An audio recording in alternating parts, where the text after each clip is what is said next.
Hey everyone, welcome back to the channel. If you're new here, go ahead and hit that subscribe button, because trust me, you're going to want to follow how this story develops. And to my regular viewers, thank you for being here. What I am about to tell you is something that has been happening to me for the past 3 months. And honestly, I still don't have all the answers. I'm sharing this partly because I need to get it off my chest, and partly because I am hoping someone out there might have experienced something similar and can help me make sense of it all. So let me start from the beginning. My name is Alex, I'm 26 years old, and I am an only child. That's important. I've always been an only child. No siblings, no step-siblings, no half-siblings. My parents gave up for adoption or anything like that.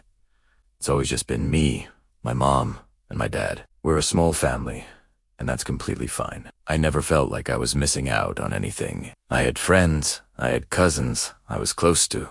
Life was good. About 3 months ago, I was at my local coffee shop. It's this little place 2 blocks from my apartment that I go to pretty much every morning before work. I'm a creature of habit, so I always order the same thing. Usually arrive around the same time. You know how it is. The baristas know me by name. I know their names. It's comfortable and familiar. So I'm standing in line, scrolling through my phone, not really paying attention. I order my usual coffee, step aside to wait, and I'm still looking at my phone when I hear someone say my name. Not the barista, but someone saying it like they know me. I look up, and there's this guy standing right in front of me, smiling like we're old friends. He's probably around my age, average height, brown hair, wearing jeans and a hoodie. Nothing particularly distinctive about him, but he's looking at me with this warm, familiar expression, like he's genuinely happy to see me. And then he says it. He says, "Hey brother, long time no see." I just stared at him for a second, completely confused. I figured he must have me mixed up with someone else, so I kind of smiled awkwardly and said, "Sorry man, I think you've got the wrong person." But he just laughed, like I'd made a joke, and said, "Come on, Alex. Don't be like that. It's me." At this point, I'm getting a little uncomfortable because this stranger knows my name, but I'm trying to rationalize it. Maybe he heard the barista say my name when I ordered. Maybe we went to high school together and I just don't remember him. That happens, right? So I asked him, "Do we know each other? Where did we meet?" And he got this weird look on his face, like he was hurt. He said, "What are you talking about? It's me, Daniel, your brother." And then he laughed again, but this time it sounded forced, uncertain. "Okay," he said. "I know I've been out of touch for a while, but this is a weird joke." I felt my stomach drop. I told him, very clearly, that I don't have a brother. I'm an only child. He needed to leave me alone. The barista called my name right then, and I grabbed my coffee and walked out as fast as I could. When I glanced back, he was still standing there, watching me leave, looking absolutely devastated. I tried to forget about it. Weird things happen in cities, right? Mistaken identity, whatever. I didn't think I'd see him again, but I was wrong. 3 days later, he was there again. Same coffee shop, same time. This time, he was sitting at a table near the door, and when I walked in, his whole face lit up. He stood up and started walking toward me, saying, "Hey brother, I'm so glad you're here. I wanted to apologize about the other day." I didn't let him finish. I told him to stop calling me that I didn't know who he was, and that if he didn't leave me alone, I was going to call the police. The other customers were starting to stare. Daniel, or whatever his real name was, just looked confused and hurt again. He said, "Why are you doing this? Why are you pretending you don't know me? What did I do wrong?" I left without ordering coffee that day. I was shaking. There was something about the genuine confusion and pain in his voice that really got to me. He wasn't acting like someone who was trying to mess with me. He genuinely seemed to believe that we were brothers. That terrified me more than if he'd just been some random creep. I started going to a different coffee shop after that. For about a week, everything was fine. I started to relax, but then one evening, I was walking home from the gym, and I saw him. He was standing on the corner near my apartment building. I turned around and started to walk away, ready to call the police. But he called after me, "Please, Alex, just hear me out. I just want to understand what's happening. I just want my brother back. There was so much anguish in his voice that I stopped. I don't know why.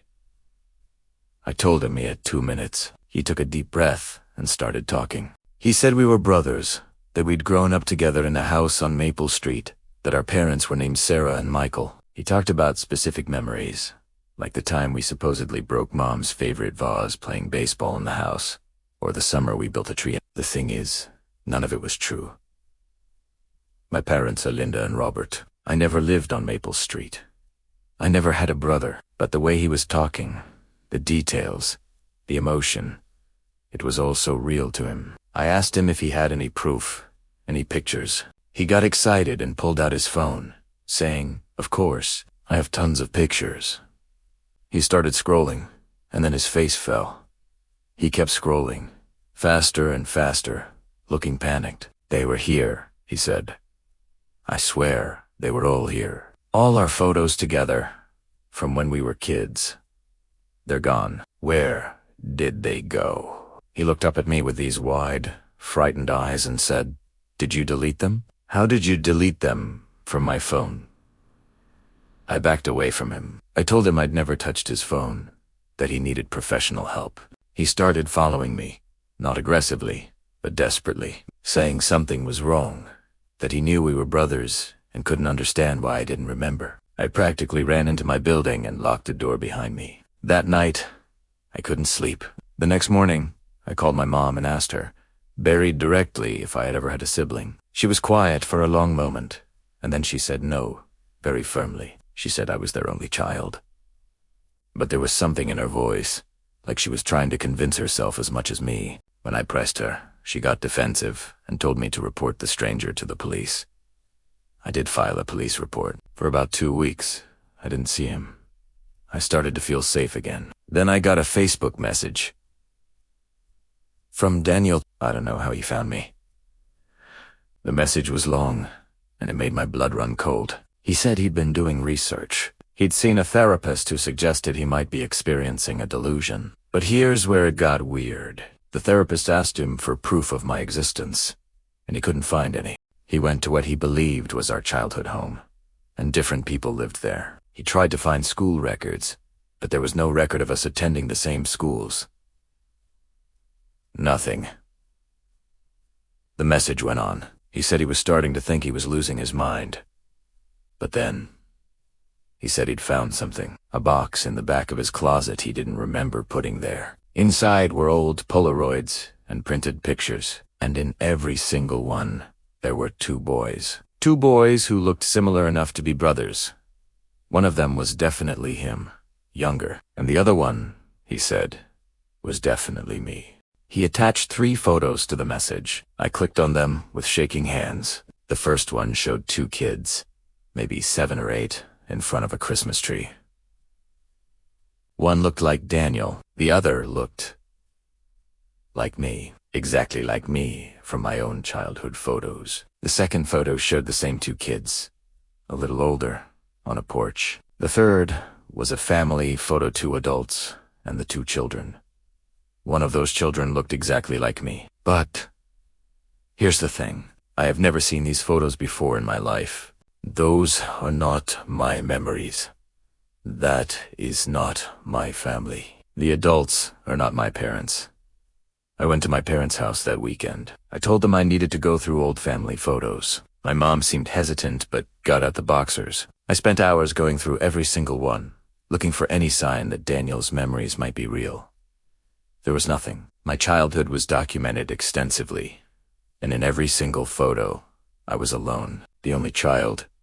Vacations, birthdays, holidays. Just me and my parents. No Dania. But I noticed something strange. In several of the photos, there were these odd spaces, like someone had been cropped out, or like the composition was off. Like someone else should have been there. My dad's arm in one photo was extended like he had it around someone's shoulder, but there was no one there. In another, a birthday cake looked like it should have had more candles, but some had been removed. I don't know what any of this means. Is this man delusional, or is something else going on? Have you ever heard of anything like this? Please, let me know in the comments. I need to figure this out. Thanks for listening, and I'll see you in the next one. To solve the mystery, I went straight to the source.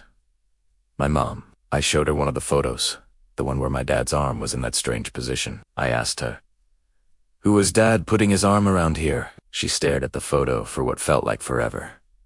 I watched her face go from confused to troubled, and then, "El most escaré." She tried to brush it off, saying, "Oh, I don't know. Maybe he was just reaching for something," but her voice was shaking. I knew I had to push. "Mom," I said, looking her right in the eye, "have you ever heard the name Daniel?" Her face went completely white. She just collapsed onto the sofa, like her legs gave out. She whispered, "How do you know that name?" My heart was hammering in my chest. I told her everything about Daniel, him calling me brother, the photos he'd sent, and then she just broke down. I'm not talking about a few tears.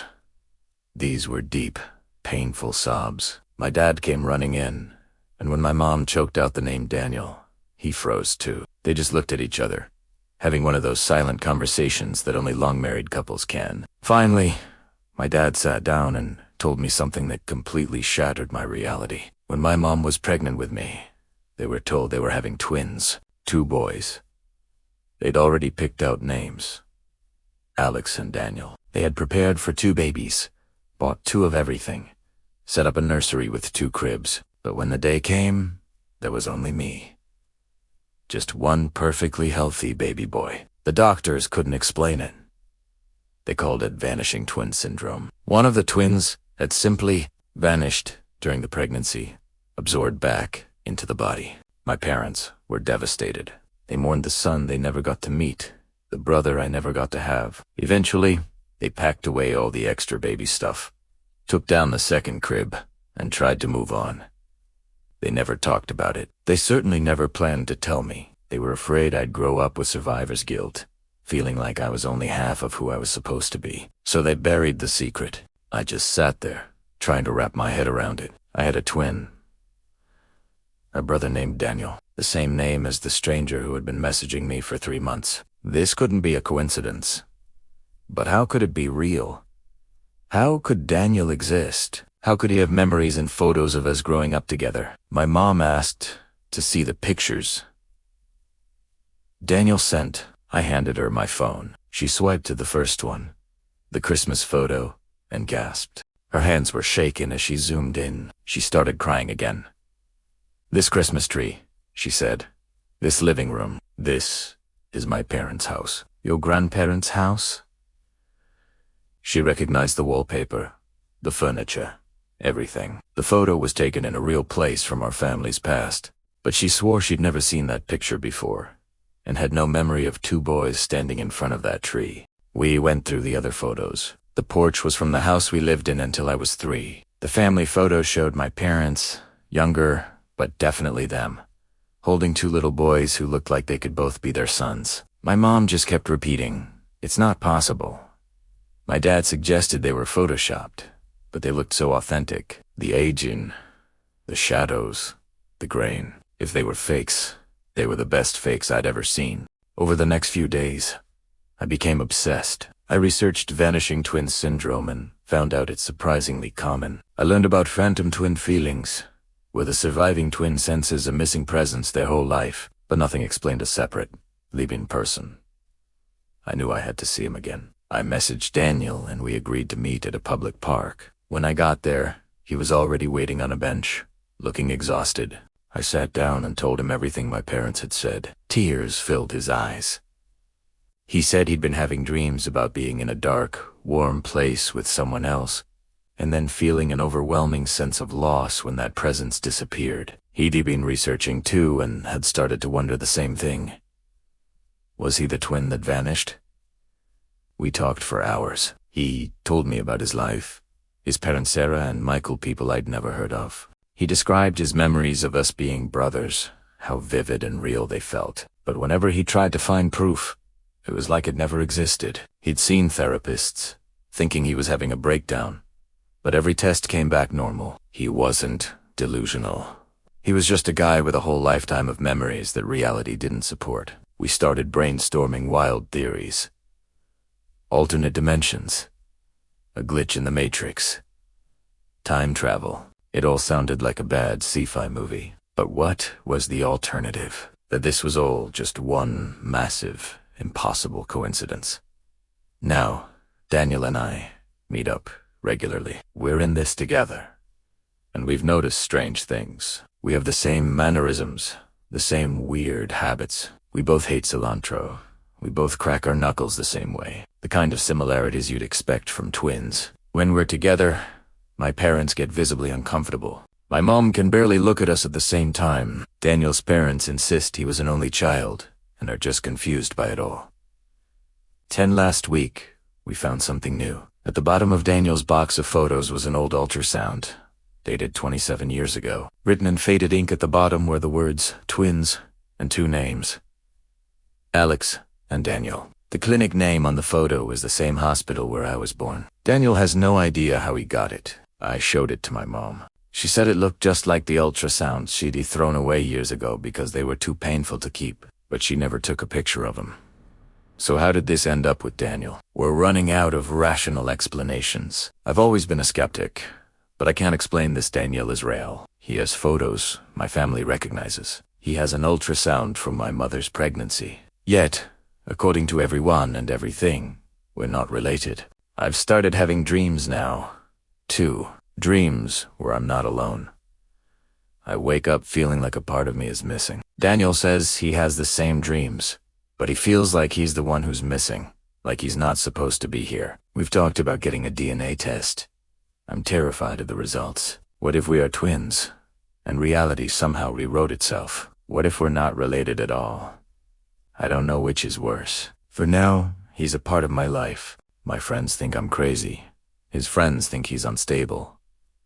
But when we're together, it just feels right. Like a puzzle piece clicking into place.